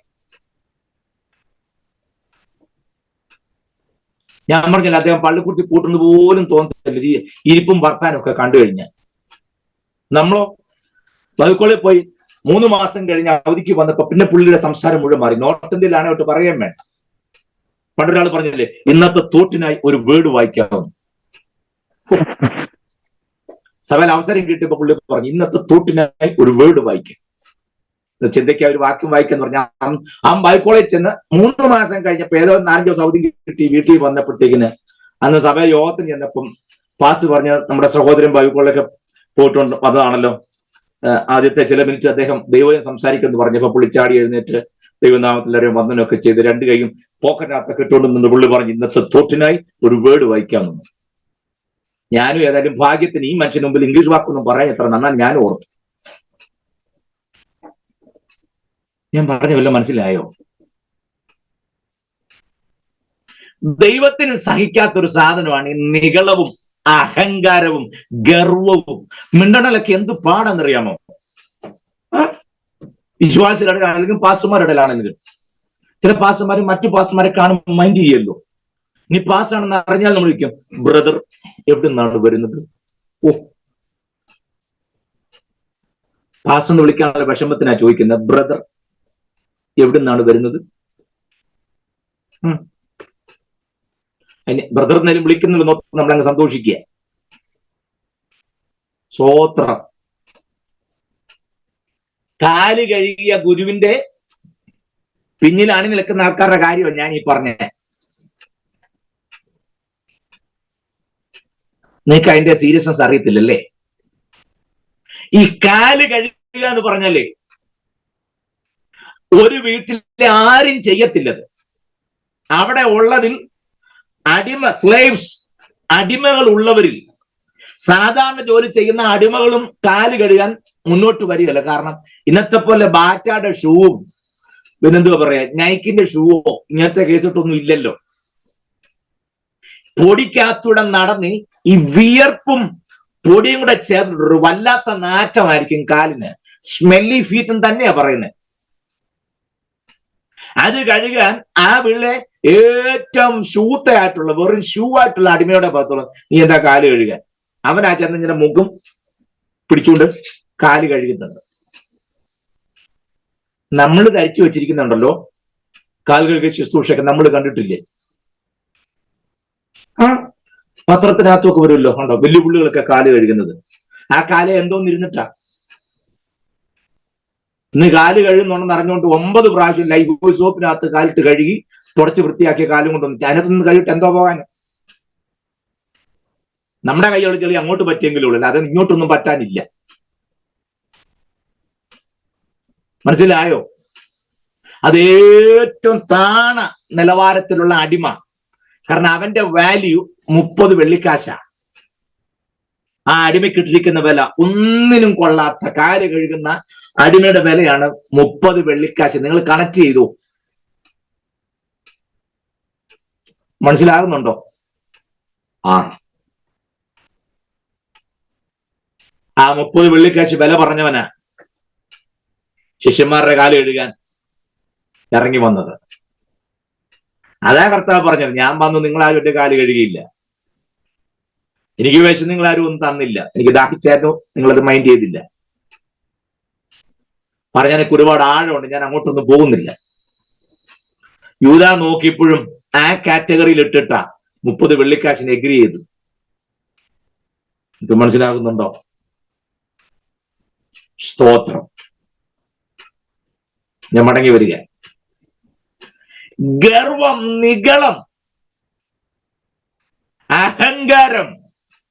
ഞാൻ തെളിച്ചു പറയാം, ദൈവകോപം ഇറങ്ങുന്ന പാപത്തിലെ നമ്പർ 1 സാധനമാണ് ഈ നിഗളവും അഹങ്കാരവും ഗർവവും ഒക്കെ. ദേഷ്യപ്പെടരുന്നല്ല ഞാൻ പറഞ്ഞത്. അതിൽ മോശയുടെ ദേഷ്യമുള്ള ആൾക്കാരും നമ്മുടെ ഉണ്ടോ? ഇല്ലല്ലോ. മോശ ഒറ്റയടി അന്നേരം ഒട്ടും ചത്തു. സെക്കൻഡ് കൊണ്ട് കുഴിയും വെട്ടി പുള്ളി അടക്കുകയും ചെയ്തു, അല്ലേ? ഒറ്റയടിക്ക് ഒട്ടും ചാടുന്നുണ്ടെങ്കിൽ എന്തോ അടി അടിച്ചിട്ടാ. എന്റെ കാര്യമുണ്ട്, മിസ്രൈമിലെ സകല വിദ്യം പഠിച്ച കക്ഷിയായിരുന്നു മോശ. അവിടെ കാര്യമായിട്ട് ഇങ്ങനെ എന്താ പറയാ, മഞ്ചട്ടിപ്പാമ്പിനെ തല്ലുമ്പോൾ തല്ലേണ്ട കാര്യം അടി അറിയാവുന്ന ഒന്നടിച്ചാൽ മതിയല്ലോ. സ്തോത്രം. പക്ഷെ ആ മോശയെ കുറിച്ച് പറഞ്ഞവൻ അതിസൗമ്യനായിരുന്നു. Praise the Lord. മോശയുടെ ദേഷ്യം അല്ല നമ്മുടെ ദേഷ്യം, രണ്ടും രണ്ടാണ്. ഞാൻ പിന്നെ പറയാം എപ്പോഴെങ്കിലും. സ്തോത്രം. പറഞ്ഞു കോപിച്ചാൽ പാപം ചെയ്യാതിരിപ്പീൻ.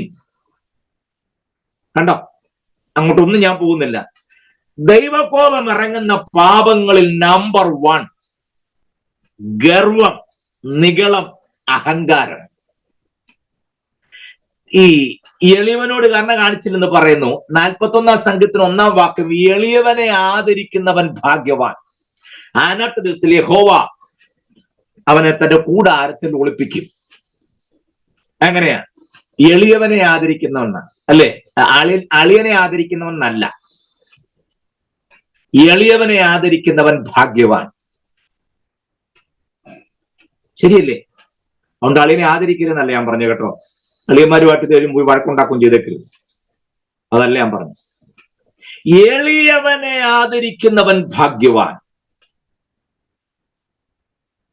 4 പേര് കൂടുന്ന സദസ്സിൽ നമ്മുടെ കണ്ണു പോകുന്ന ആരുടെ മേലാണെന്നുള്ള ആ വിഷയം. സ്റ്റാൻഡേർഡ് കൂടിയവനെ പരിഗണിക്കുവോ അതോ സാധുവായവനെ പരിഗണിക്കുവോ? സ്തോത്രം. എല്ലാവരുള്ള നമ്മുടെ ആറ്റിറ്റ്യൂഡ്, മനോഭാവം ദൈവത്തിന് വിഷയമാണ്. ആണ്ടേ ദാനിയേൽ 5-ാം അധ്യായത്തിന് 20-ാമത്തെ വാക്യം ഒന്ന് വായിക്കാമോ? ദാനിയേൽ 5:20. Daniel chapter 5 verse 20.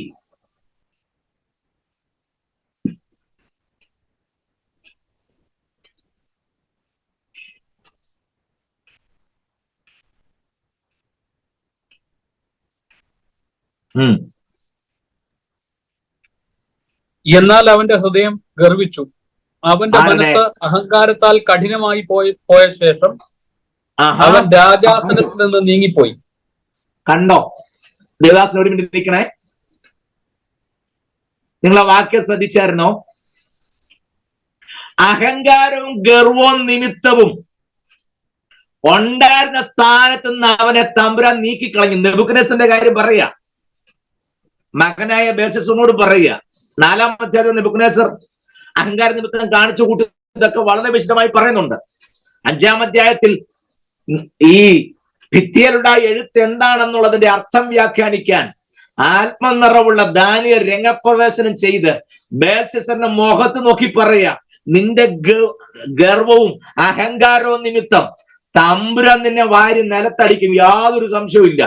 നിന്റെ അപ്പന സംഭവിച്ചിട്ടുണ്ട്, ഇതേ നോക്കിക്കൊള്ളാൻ പറഞ്ഞു. കണ്ടോ?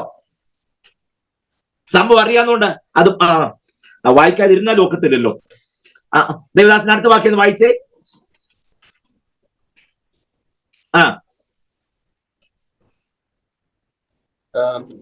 അങ്ങനെ അവർ മനുഷ്യരുടെ ഇടയിൽ നിന്ന് അവരവന്റെ മഹത്വം അവങ്കിൽ നിന്ന് എടുത്തു കളഞ്ഞു. അങ്ങനെ അവൻ മനുഷ്യരുടെ ഇടയിൽ നിന്ന് നീങ്ങി, അവന്റെ ഹൃദയം മൃഗപ്രായമായി തീർന്നു. അവന്റെ പാർപ്പ് കാട്ടുകഴുതലോടുകൂടെ ആയിരുന്നു. അവനെ കാളയെ പോലെ പുല്ലു തീറ്റി. മനുഷ്യരുടെ രാജ്യത്തിന്മേൽ അത്യുന്നതനായ ദൈവം വാഴുകയും തനിക്ക് ബോധിച്ചവനെ അതിനെ നിയമിക്കുകയും ചെയ്യുന്നു എന്ന് അവൻ അറിഞ്ഞതുവരെ അവന്റെ ദേഹം ആകാശത്തിലെ മഞ്ഞുകൊണ്ട് നനഞ്ഞു. അവന്റെ മകനായ ബേൽശസ്സരെ ഇതൊക്കെയും അറിഞ്ഞിട്ടും തിരുമേനിയുടെ ഹൃദയത്തെ താഴ്ത്താതെ സ്വർഗസ്ഥനായ കർത്താവിന്റെ നേരെ തന്നെത്താൻ ഉയർത്തി അവന്റെ ആലയത്തിലെ പാത്രങ്ങളെ അവർ തിരുമുമ്പിൽ കൊണ്ടുവന്നു. ദേവദാസനെ, ഇത്രയെല്ലാം കേട്ടിട്ടും നീ ദൈവസന്നിധിയിൽ താഴാതെ, ദൈവസന്നിധിയിൽ വിധേയപ്പെടാതെ, ഒന്ന് വിനയപ്പെടാതെ, ഒന്ന് വിട്ടുകൊടുക്കാതെ, ഒന്ന് എളിമപ്പെടാതെ നീ വീണ്ടും വീണ്ടും മസിലി പിടിച്ചോണ്ടിരുന്നാൽ നിന്റെ അപ്പനെ കൊണ്ട് പുല്ല് തീറ്റിച്ചൊരു ദൈവമുണ്ട്. ആകാശത്തിലെ മഞ്ഞുകൊണ്ട് നനഞ്ഞ മൃഗത്തെ പോലെ നിന്റെ അപ്പം പുല്ല് തിന്നു. അതേ ദൈവം നിന്നെ തൂക്കി നോക്കി, തുലാസിൽ തൂക്കി നിന്നെ കുറവുള്ളവരായി കണ്ടിരിക്കുന്നു ബേൽശസ്സറേ എന്ന് മുഖത്ത് നോക്കി ദാനിയേൽ കാരണസഹിതം വിവരിക്കുന്നത് നമുക്ക് 5-ാം അധ്യായത്തിൽ കാണാം. ഇന്ന് രാത്രി ദൈവം നമ്മളെ ഒന്ന് തൂക്കി നോക്കിയാലോ? തമ്പുരാൻ തൂക്കാത്തതിനാൽ ഞാൻ ദൈവത്തെ സ്തുതിക്കുന്നു. സ്തോത്രം. നമ്മൾ പിന്നെ എല്ലാം തികഞ്ഞവരായിട്ട് കുഴപ്പമില്ല, നമ്മളെല്ലാം ഭാഗത്ത് ഒരു കുഴപ്പമില്ല, നമ്മളെല്ലാം വി ആർ ഓൾ പെർഫെക്റ്റ് ഇല്ലേ? നമ്മുടെയൊക്കെ നോട്ടം കണ്ട പരിശുദ്ധാത്മാവിന് വല്ല കുറവുണ്ടെന്നുള്ള, നമുക്ക് കുറവൊന്നുമില്ല. പരിശുദ്ധാത്മാവ് ഈ ദിവസങ്ങളിൽ ശകലം കുറവുള്ളതായിട്ട് നമുക്ക് തോന്നുന്നു. അങ്ങനെയാണ് നമ്മുടെ രീതിയും കാര്യങ്ങളും. അങ്ങനല്ല പ്രിയരെ, ഞാൻ വിമർശിക്കാൻ വേണ്ടി പറഞ്ഞതല്ല. നിങ്ങൾ മനസ്സിന്ന് കണ്ടു നോക്കിക്കേ. ദാനിയേൽ ഈ കാര്യം പറഞ്ഞ രംഗം ഞാൻ കണ്ടിട്ട് തമ്പുരാൻ ഞെട്ടിപ്പോയി. എടാ, നിന്റെ അപ്പനെ പുല്ല് തീറ്റിച്ച് നിന്റെ അപ്പന്റെ ഗർവ അഹങ്കാര നിമിത്തം ആ സ്ഥാനത്ത് നിന്ന് മാറ്റി അവൻ തന്നെത്താൻ ദൈവസനെ താഴ്ത്തിയില്ല. എടുത്ത് ദിനവൃത്താന്തം 2-ാം പുസ്തകം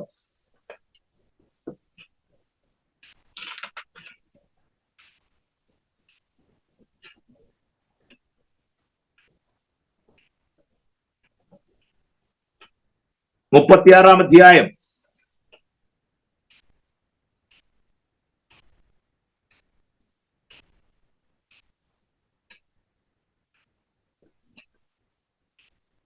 11 വാക്യം വായിക്കാമോ? സിദെക്കീയാവ് വായിച്ചു തുടങ്ങിയപ്പോൾ അവന് 21 വയസ്സായി. അവൻ 21 വയസ്സായിരുന്നു.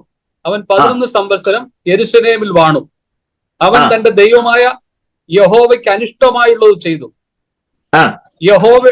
യഹോവയുടെ വായിലുള്ള വചനം പ്രസ്താവിച്ച യിരെമ്യാ പ്രവാചകന്റെ മുമ്പിൽ തന്നെത്താൻ താഴ്ത്തിയില്ല. തന്നെത്താൻ താഴ്ത്തിയില്ല. ബാക്കി നിങ്ങൾ പിന്നെ വായിച്ചാൽ മതി, ആ സമയം പോയതുകൊണ്ട് ഞാൻ അത് മുഴുവൻ വായിപ്പിക്കത്തില്ല. നിങ്ങൾ ആ ഭാഗം നോട്ട് ചെയ്യണേ. ഒന്നുകൂടെ പറയാം. ദിനവൃത്താന്തങ്ങളുടെ 2-ാം പുസ്തകം 36-ാം അധ്യായം 11 മുതൽ 23 മുഴുവൻ വാക്യം നിങ്ങൾ വായിച്ചു നോക്കണേ. സിദെക്കീയാവ് വാഴ്ച തുടങ്ങിയപ്പോൾ അവൻ 21 വയസ്സായിരുന്നു. അവൻ 11 സംവത്സരം യെരൂശലേമിൽ വാണു. അവൻ തന്റെ ദൈവമായ യഹോവയ്ക്ക് അനിഷ്ടമായുള്ളത് ചെയ്തു. യഹോവയുടെ വായിൽ നിന്നുള്ള വചനം പ്രസ്താവിച്ച യിരെമ്യാ പ്രവാചകന്റെ മുമ്പിൽ തന്നെത്താൻ താഴ്ത്തിയില്ല. അതുകൊണ്ട് എന്ത് സംഭവിച്ചു നോക്കണേ? വന്ന നാശം ചില്ലറയില്ല. ഞാൻ ഒരു കാര്യം പറയാം. ദൈവശബ്ദം കേൾക്കുമ്പോൾ തന്നെത്താൻ താഴ്ത്തി വിധേയപ്പെട്ടില്ലെങ്കിൽ വരുന്ന നാശം ചില്ലറയല്ല. ഞാൻ തന്നെ വായിച്ചു കേൾപ്പിക്കുന്നത് ശ്രദ്ധിക്കണേ. അവൻ തന്റെ ദൈവമായ യഹോവയ്ക്ക് അനിഷ്ടമായുള്ളത് ചെയ്ത് യഹോവയുടെ വായിൽ നിന്നുള്ള വചനം പ്രസ്താവിച്ച യിരെമ്യാ പ്രവാചകന്റെ മുമ്പിൽ തന്നെത്താൻ താഴ്ത്തിയില്ല. അവനെ കൊണ്ട് ദൈവനാമത്തിൽ സത്യം ചെയ്യിച്ചിരുന്ന നെബൂഖദ്നേസർ രാജാവിനോട്, ഞാനിപ്പോ പറഞ്ഞതേ ഉള്ളൂ, നെബൂഖദ്നേസർ രാജാവിനോട് അവൻ മത്സരിച്ചു ശാഠ്യം കാണിക്കുകയും ഇസ്രായേലിന്റെ ദൈവമായ യഹോവയിലേക്ക് തിരിയാതെ വണ്ണം തന്റെ ഹൃദയം കഠിനമാക്കുകയും ചെയ്തു. ഞാൻ സോദോമിന്റെ പാപം 2-3 ക്ലാസ് കൊണ്ടേ തീർക്കുള്ളൂ. ആദ്യത്തെ പൂഞ്ഞി തന്നെ നീക്കി ഞാൻ. ഗർവം, അഹങ്കാരം, നീളം, അത് പറഞ്ഞാലേ ഒക്കുള്ളൂ. അതുകൊണ്ടാണ് തന്റെ ഹൃദയം കഠിനമാക്കുകയും ചെയ്തു. പുരോഹിതന്മാരിൽ പ്രധാനികളൊക്കെയും ജനവും ജാതികളുടെ സകല മ്ലേച്ഛതകളെയും പോലെ വളരെ അകൃത്യം ചെയ്തു. യെരൂശലേമിൽ യഹോവ വിശുദ്ധീകരിച്ച അവന്റെ ആലയത്തെ അശുദ്ധമാക്കി. അവരുടെ പിതാക്കന്മാർ ദൈവമായ യഹോവയ്ക്ക് തന്റെ ജനത്തോടും തന്റെ നിവാസത്തോടും സഹതാപം തോന്നിയിട്ട് അവൻ ജാഗ്രതയോടെ തന്റെ ദൂതന്മാരെ അവരുടെ അടുക്കൽ അയച്ചു. അവരോ ദൈവത്തിന്റെ ദൂതന്മാരെ പരിഹസിച്ച്, കണ്ടോ, അങ്ങനെ വേണം ചെയ്യാൻ. അവരോ ദൈവത്തിന്റെ ദൂതന്മാരെ പരിഹസിച്ച് അവന്റെ വാക്കുകളെ നിരസിച്ചിട്ട് എന്ത് ചെയ്തു? ഉപശാന്തിയില്ലാതാകും വണ്ണം. കണ്ടോ, ആ വാക്ക് ശ്രദ്ധിച്ചേ. ഉപശാന്തി ഇല്ലാതാകും വണ്ണം യഹോവയുടെ കോപം തന്റെ ജനത്തിന് നേരെ ഉജ്ജ്വലിക്കുവോളം, ജ്വലിക്കുവോളം എന്നല്ല പറഞ്ഞ് നിങ്ങൾ ശ്രദ്ധിക്കണം, ഉജ്ജ്വലിക്കുവോളം അവന്റെ പ്രവാചകന്മാരെ നിന്ദിച്ചു കളഞ്ഞു. അതുകൊണ്ട് അടുത്ത വാക്ക്, അവൻ കൽദയുടെ രാജാവിനെ അവിടെ നേരെ വരുത്തി. പ്രവാചകൻ വന്ന് ശാസിച്ചാലൊന്നും ഇത് പോവുകയല്ല. മനസ്സിലാകുന്നുണ്ടോ? കാരണം ദൈവം വരുത്തിയതാ. അതുകൊണ്ട് അവൻ രാജാവിനെ അവിടെ നേരെ വരുത്തി. അവൻ അവരുടെ യൗവനക്കാരെ അവരുടെ വിശുദ്ധ മന്ദിരമായ ആലയത്തിൽ വെച്ച് വാൾ കൊണ്ട് കൊന്നു. ഒറ്റ കാരണമായി പറയുന്നത്, യഹോവയുടെ വചനം പ്രസ്താവിച്ച യിരെമ്യാ പ്രവാചകന്റെ മുമ്പാകെ തന്നെത്താൻ താഴ്ത്തി വിധേയപ്പെടാതെ മസിന് പിടിച്ചതിന്റെ ഗുണമായി പറയുന്നത് കണ്ടോ. അവൻ യൗവനക്കാരനെയോ കന്യകയോ വൃദ്ധനെയോ കിഴവനെയോ ആദരിക്കാതെ അവരെ ഒക്കെയും അവന്റെ കയ്യിൽ ഏൽപ്പിച്ചു കൊടുത്തു. മനസ്സിലായോ? കന്യകനാണോ കന്യകയാണോ കിഴവനാണോ പ്രായമുള്ളവനാണോ നോക്കില്ല, മുഴുവൻ എണ്ണത്തെയും അവന്റെ കയ്യിൽ ഏൽപ്പിച്ചു കൊടുത്തു. എന്നിട്ടോ ദൈവാലയത്തിലെ ചെറിയതും വലിയതുമായ ഉപകരണങ്ങളൊക്കെയും യഹോവയുടെ ആലയത്തിലെ ഭണ്ഡാരവും രാജാവിന്റെയും അവന്റെ പ്രഭുക്കന്മാരുടെയും ഭണ്ഡാരങ്ങളുമെല്ലാം അവൻ ബാബേലിലേക്ക് കൊണ്ടുപോയി. വായിച്ചോളം. അവൻ ദേവാലയം ചുട്ടു, യെരൂശലേമിന്റെ മതിൽ ഇടിച്ചു, അതിലെ അരമനകളെല്ലാം തീക്കിരയാക്കി, അതിലെ മനോഹര സാധനങ്ങളൊക്കെ നശിപ്പിച്ചു കളഞ്ഞു. അടുത്തത്, വാളിനാൽ വീഴാതെ ശേഷിച്ചവരെ അവൻ ബാബേലിലേക്ക് കൊണ്ടുപോയി. ഇസ്രായേൽ രാജ്യം ബാബേൽ പ്രവാസത്തിലേക്ക് പോയതിന്റെ കാരണം പറയുക. ഇവിടെ ഗർവമാണ് നമ്മുടെ വിഷയം, അഹങ്കാരമാണ് നമ്മുടെ വിഷയം, നിഗളമാണ് നമ്മുടെ വിഷയം. സോദോമിന്റെ ഈ പാപം നമ്മിൽ ഉണ്ടോ ഇല്ലോ നോക്കണമെന്നാണ് ഞാൻ ഈ പറഞ്ഞത്. അല്ലാതെ ബന്ധനം അടിച്ചാലൊന്നും ഇത് പോകത്തില്ല. 21 അല്ല 48 ഇരുന്നാലും ഈ ബന്ധനം അഴിയല്ല. കാരണം വകുപ്പ് അങ്ങനെ അല്ല. കാരണം പിശാച് കൊണ്ടൊന്നല്ല, തമ്പുരാനാണ് ആരെ വരുത്തിയത്? കൽദയ രാജാവിനെ നിന്റെ നേരെ വരുത്തിയത്. അതാണ് വിഷയം. അടുത്തത്, വാളിനാൽ വീഴാതെ ശേഷിച്ചവരെ അവൻ ബാബേലിലേക്ക് കൊണ്ടുപോയി. പാർശ്യ രാജ്യത്തിന് ആധിപത്യം സിദ്ധിക്കും വരെ അവർ അവിടെ അവനും അവന്റെ പുത്രന്മാർക്കും അടിമകളായിരുന്നു. അടുത്തത്, യിരെമ്യാ മുഖാന്തരമുണ്ടായ യഹോവയുടെ വചനം നിവൃത്തിയാകേണ്ടതിന് ദേശം അതിന്റെ ശബത്തുകളെ അനുഭവിച്ച് കഴിയുവോളം തന്നെ 70 സംവത്സരം തികയുവോളം അത് ശൂന്യമായി കിടന്ന കാലമൊക്കെയും ശബത്ത് അനുഭവിച്ചു. വീണ്ടും എന്നാൽ യിരെമ്യാ മുഖാന്തരമുണ്ടായ യഹോവയുടെ വചനം നിവൃത്തിയാകേണ്ടതിന്, ബാക്കി നിങ്ങൾ വായിച്ചു, 3 പ്രാവശ്യം ആവർത്തിച്ച് പറയുന്നു, യിരെമ്യാവ് എന്ന പ്രവാചകൻ മുഖാന്തരമുണ്ടായ ദൈവത്തിന്റെ അരുളപ്പാട്. സ്തോത്രം. പിന്നെ ഈ ഫെയ്ത്ത് ജേർണിയിൽ എനിക്ക് ഒരു കാര്യമേ പറയാനുള്ളൂ. ഞാൻ എപ്പോഴും പറയാറുള്ളത് പോലെ കുറെ ഇൻഫർമേഷൻസ് കിട്ടാനായിട്ടല്ല ഈ ക്ലാസ്. സ്തോത്രം. ഒരു കാര്യം ഞാൻ നിങ്ങളോട് പറയട്ടെ, നമ്മുടെ ഉള്ളിൽ അഹങ്കാരത്തിന്റെയോ ഗർവിന്റെയോ നിഗളത്തിന്റെയോ ഒരംശമെങ്കിലും ഉണ്ടെങ്കിൽ, you don't know what is the consequence, അതിന്റെ അനന്തരഫലം എന്താ നിങ്ങൾക്ക് അറിഞ്ഞുകൂടാ. ഇവിടെ സിദെക്കീയ രാജാവാണ് ദൈവഭാഗ താഴ്ത്താഞ്ഞത്, പക്ഷെ ഒരു രാജ്യം മുഴുവൻ ഇപ്പൊ പ്രവാസത്തിലാണ്. മനസ്സിലാകുന്നോ ഞാൻ പറഞ്ഞേ? ഒരൊറ്റ രാജാവ് ദൈവദാസന്റെ ശബ്ദം കേൾക്കാതെ, വിധേയപ്പെടുത്താതെ, താഴ്ത്താതെ ഇരുന്നത് കൊണ്ട് ഇസ്രായേൽ രാജ്യം മുഴുവൻ ഇപ്പോൾ ബാബലിൽ 70 വർഷം പ്രവാസത്തിൽ. ഒരാൾ ദൈവസ്ഥനെ താഴ്ത്താതിരുന്നപ്പോൾ ഒരു രാജ്യം മുഴുവനും അതിന്റെ ബദ്ധപ്പാട് അനുഭവിക്കേണ്ടതായിട്ട് വന്നു. ഇനി പറ, നമ്മുടെ കുടുംബം അനുഭവിക്കുന്ന ബദ്ധപ്പാടിന് പിന്നിൽ എന്തെങ്കിലും കാരണമുണ്ടോ എന്ന് അന്വേഷിച്ച് കണ്ടുപിടിക്കണം.